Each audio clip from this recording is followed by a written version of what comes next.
Alright, welcome to the channel. The first fly we're gonna go with is it's the first fly I caught a fish on, a dry fly on. You can fill an entire box of this fly. You just change the size of the hook and the color of the dubbing and even the tails, and you've got yourself an entire fly box, right? This is a Sparkle Dun. This is a pattern by Craig Matthews. It's one that really got me deep into dry fly fishing. You want a pattern that's going to give you success when duns are on the water, just in general. Like, I've had good luck searching with this. Super simple pattern. Once you get the wing down, it's really easy to put together. So let's jump into it. So the first thing is I'm using dark brown Uni-Thread 6/0. And the hook I'm going to use is Daiichi 1180. This is my go-to dry fly hook. Just pick a hook that you like and stick to it. You don't want to mix and match a bunch of different hooks because then, you know, if one straightens out and you don't know what brand it is or what hook it is or what style it is, or vice versa, if you're crushing it on fish and you have a great hookup rate, you want to know which hook it is, right? It takes the variability out of it. So we're going to start our thread here. I'm going to start about an eye's length behind the hook eye. And the reason for that is a lot of times you see people start all the way up at the eye, and what happens is they go back to the tail, they put their tail in, then they dub up, and they go, well, I got to cover all this thread. They go all the way up to the hook eye. Now you have no room to finish off your fly.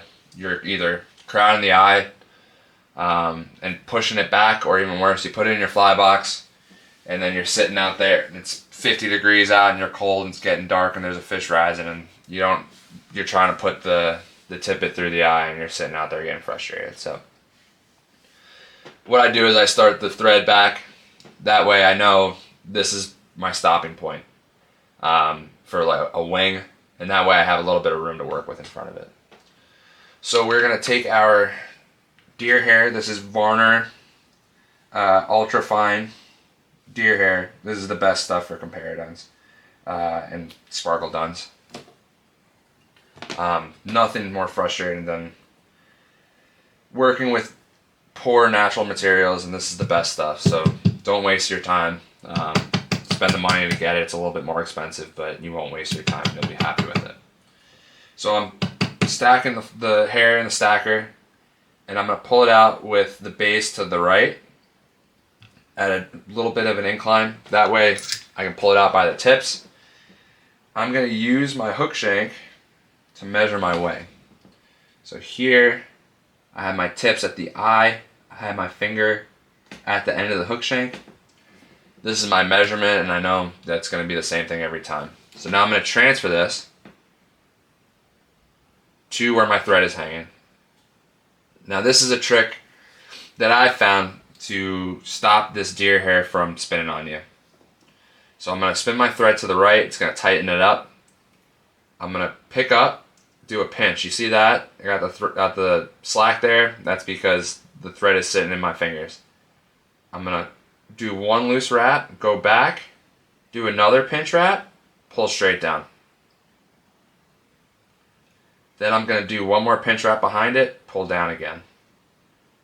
I'm going to wrap back and try to grab some hair, but you should be pretty locked in. Now I'm going to take that hair that's sitting in my fingers, and I'm going to snip that out. And I'm going to do my best to clean this up. Now, you want to take the time to clean this up at this step. What you don't want to do is get to this step and you're sitting there trying to cover up all these butts with dubbing, because then what happens is your thorax looks all wonky, you have too much dubbing on the fly, and it might just sink on you. So now I've cleaned up my butts pretty good to the best of my ability. I'm going to lift this wing up, like so, and diagonally So down and towards me to the left, I'm going to press some wraps into the base of the hair. And when I let go of this, it should stand up. And there's my deer hair wing. Now what I'm going to do is I'm going to make some wraps over the butts, kind of build a little bit of a thorax, which we'll get to. Maybe like a ramp with the thread. And here we have our Comparadun wing. I'll look under it. If you want to clean it up some more, you can. So like I'll get rid of this guy. But we're in good shape. Excellent. Now I'm going to take the Sparkle Emergery on. This is where it gets its name, the Sparkle Dun.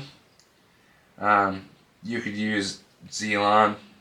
There's a bunch of different things. I'm getting to the end of this one.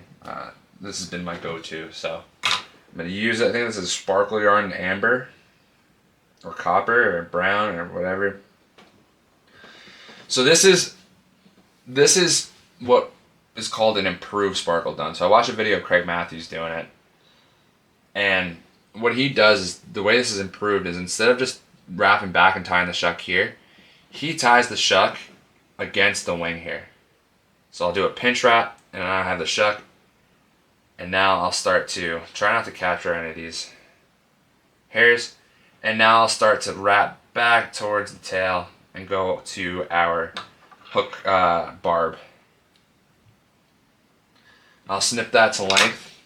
Now I just want to walk through the benefits of that, right? And then I'll cut the little excess, which you don't really need to do.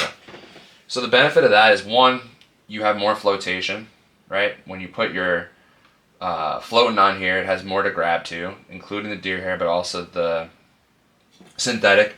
Two, it creates a little ramp from your thorax down to the body. So you don't have this random, drop. It creates a little ramp. And three, you should be able to see it a little bit better. It adds a little bit of color into your wing. Cool. So the next step is to dub the body.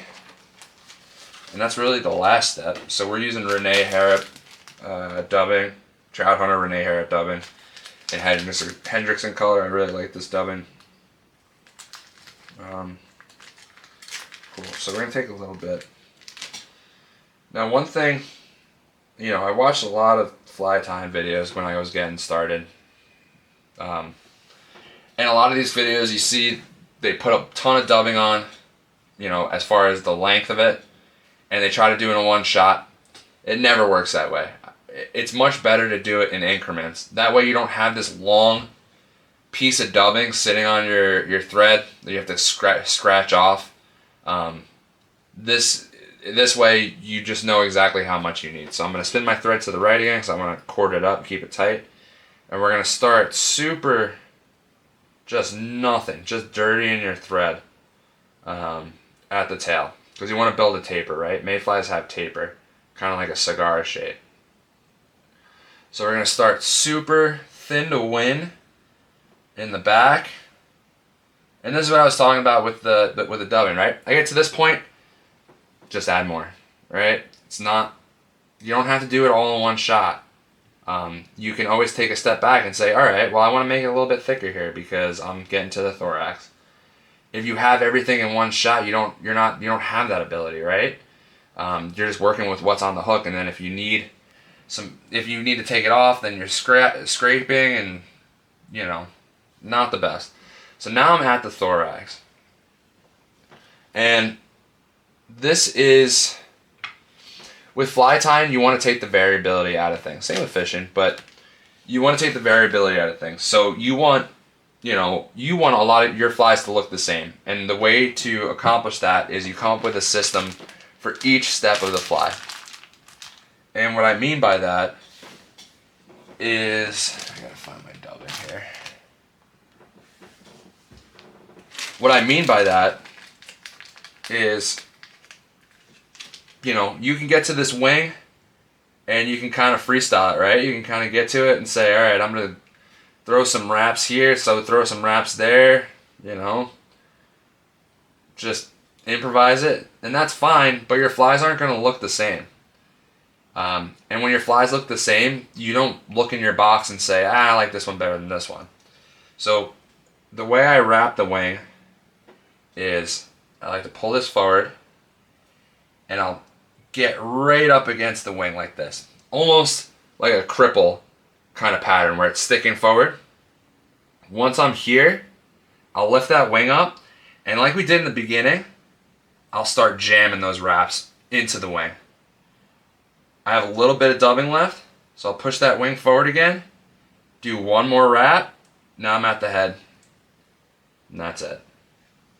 Make sure we have coverage everywhere on the bottom, perfect. Now I'm going to whip finish. And this is another trick.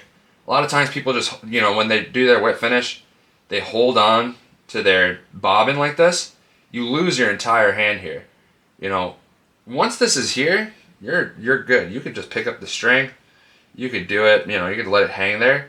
So if I pick this string up with my pinky, now I have all of these fingers, all this dexterity to sweep that back. That way I'm not catching anything in the eye. So I'll do a 4-turn whip finish. Snip the line. And there you have it. That is a Sparkle Dun Hendrickson version. Changed, like I said, changed the hook size, changed the color, and you're ready to rock and roll. Thanks for watching. Like and subscribe, and get this thing going, get it fishing.